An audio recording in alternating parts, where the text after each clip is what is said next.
Hello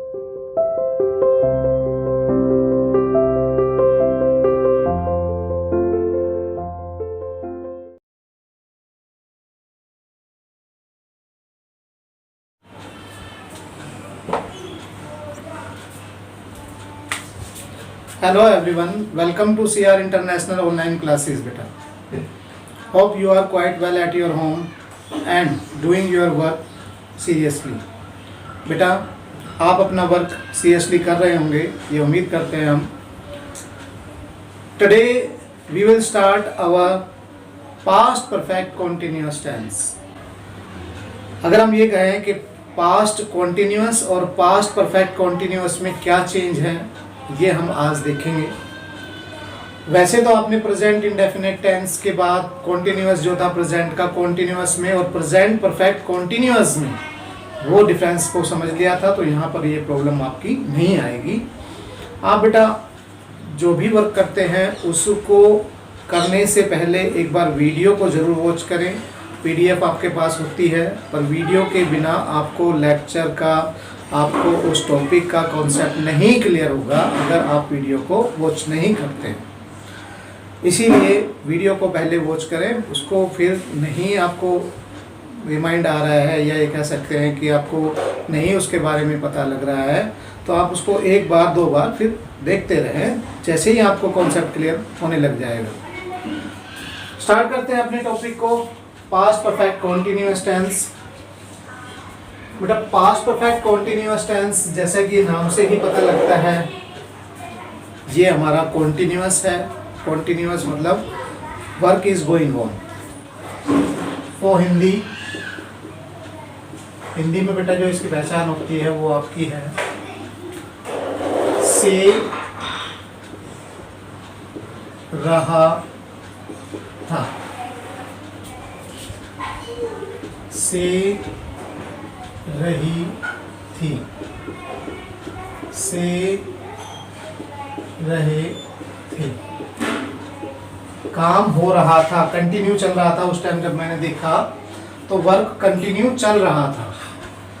तो इसमें आपने रहा था पहले कर लिया है. अब इसके साथ जो ऐड हुआ है वो हुआ है हमारा से. तो what is the means of से? It's a timing word. Timing word है ये आपका. टाइमिंग वर्ड मैंने आपको कॉन्टिन्यूअस का जो था वो उसमें बताया था, present continuous, present perfect continuous tense में, कि टाइमिंग जो होते हैं हमारे वो सिंस और फॉर यूज़ होता है उनमें. और सिंस का जो यूज़ होता है वो होता है हमारा फिक्स टाइम के लिए. वो भी अभी बताएंगे, एक बार फिर बता देंगे आपको. अभी इसका स्ट्रक्चर जो होगा, firstly you will have to know about that. The structure is subject, then head, then we third. Before this we have to write there subject plus head plus being plus be plus ing, then object. After that since and for. Since और for use होता है बेटा इसमें timing word जो मैंने बताया आपको. उसके बाद आता है हमारा टाइम जो दिया होता है. This is the affirmative sentence. Simple sentence we are called that. Had being V plus ING. Since and for. Since and for सबसे पहले आप समझेंगे. This is the point of time. Point of time 2 o'clock. 1998, 2019. This is the point of clock. Point of time. Clock or clock में जब भी जो भी आएगा टाइम, it means ये point of time है. और for का जो यूज होगा वो होगा आपका period of time, duration of time. उसमें जो आता है आपका 2 आवर आएगा, 2 आवर्स, 3 आवर्स, 4 आवर्स, 10 ईयर्स, ये वाला. किसी का अगर बर्थडे के लिए हम कहते हैं तो it's a fix time. Since use करते हैं उसके अंदर. कोई फेस्टिवल है उसके अंदर भी. अब इसका एग्जाम्पल है आपको जो समझना है,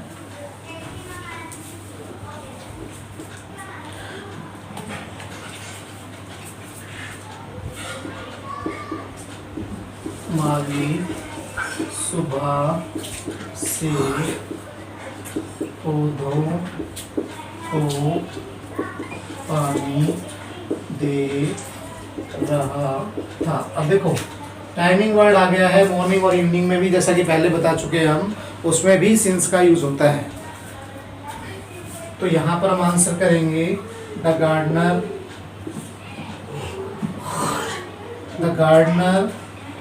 गार्डनर माली को बोला जाता है। The gardener had been watering the plants since morning। कब से कर रहा है? सुबह से। तो जो काम जिस भी टाइम से हो रहा है उसको हम इंडिकेट करते हैं since और for से। It's a depend on the timing, it's a period of time और a point of time. Now structure of negative. Negative का जो स्ट्रक्चर होता है बेटा वो होता है हमारा, इसी के बाद हमारा क्या लग जाता है? नोट लग जाता है।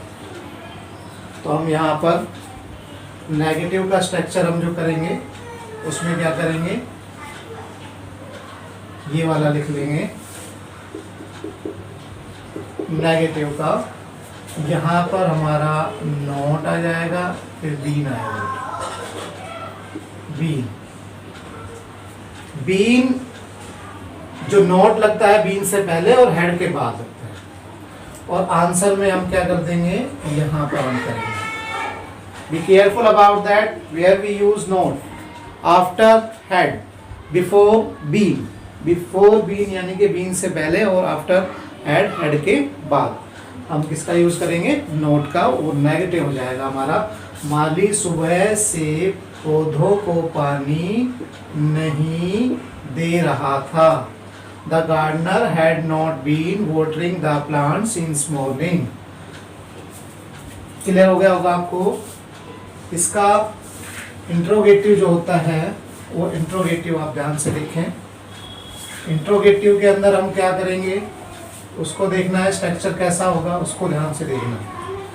इंट्रोगेटिव के अंदर जो स्ट्रक्चर होता है, फर्स्ट में हम लगाते हैं बेटा हेड, उसके बाद आता है हमारा सब्जेक्ट, फिर आता है हमारा बीन,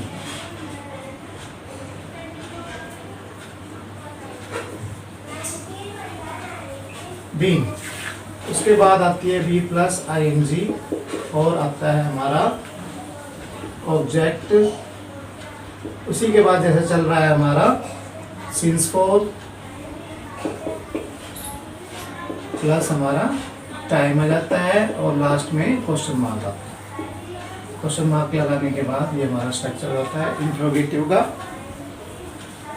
इसमें जो एग्जाम्पल है वो देखेंगे।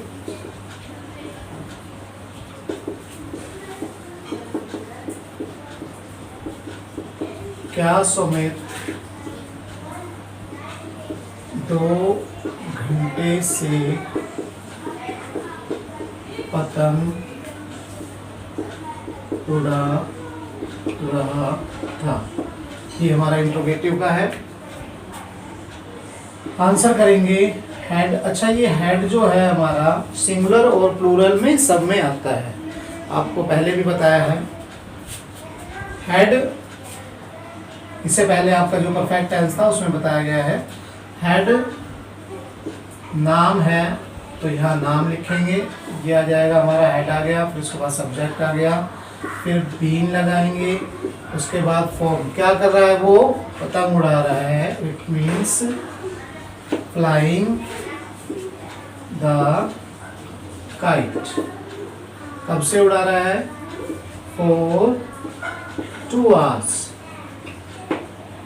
क्वेश्चन हेड लगाया, सब्जेक्ट लगाया, बीन लगाया, बी प्लस आईएनजी हो गई, ऑब्जेक्ट हो गया, सिंस और फॉर में से हो गया, और यहाँ पर हो गया टाइमिंग हो गया। अच्छे से आपको देखना है, इसको समझना है कि हमारा कहाँ पर ये यूज़ होता है, कैसे हम इसको हेड को कहाँ पर लगाते हैं, नोट को कहाँ लगाते हैं। नेगेटिव प्लस इंट्रोगेटिव होता है तो हमारा, जैसे क्या सुमित पतंग नहीं उड़ा रहा था, तो इसमें नोट भी आया है, इंट्रोगेटिव भी आया है, यानी कि नेगेटिव भी है और इंट्रोगेटिव भी है। तो इसमें क्या करेंगे, हैड सुमित नोट कहाँ पर आ जाएगा, इधर आ जाएगा। क्या सुमित 2 घंटे से पतंग नहीं उड़ा रहा था, had Sumit not being flying the kite for 2 hours, तो ये हमारा इंट्रोगेटिव प्लस नेगेटिव होगा। इसमें भी कोई डाउट नहीं है आपका। जैसे हेल्पिंग वर्ब हम आगे लेते हैं, फिर सब्जेक्ट, फिर नोट, आप किसी भी सेंटेंस के अंदर, किसी भी टेंस के अंदर आप लगा सकते हैं।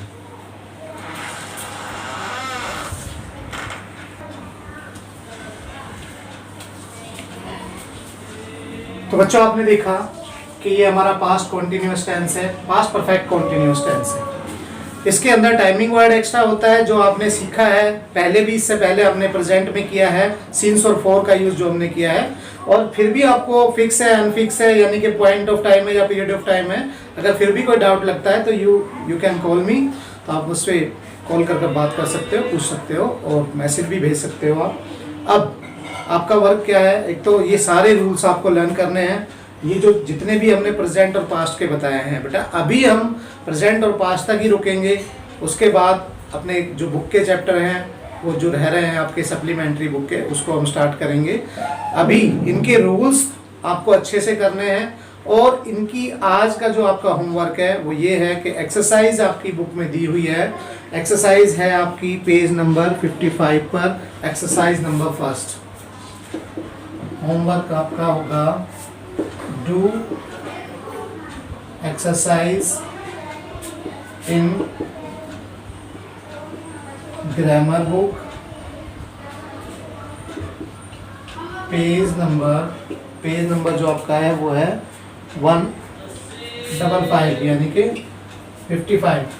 ये आपका होमवर्क है। ये आपको क्या करना है, इसके अंदर आपको एक्सरसाइज को फिल करना है। ये एक्सरसाइज आपकी जो दी हुई है, इसमें जो सेंटेंस दिए हुए हैं वो फाइंड करने हैं, whether they are present, past और future. Enough for today. Have a nice day. Bye bye.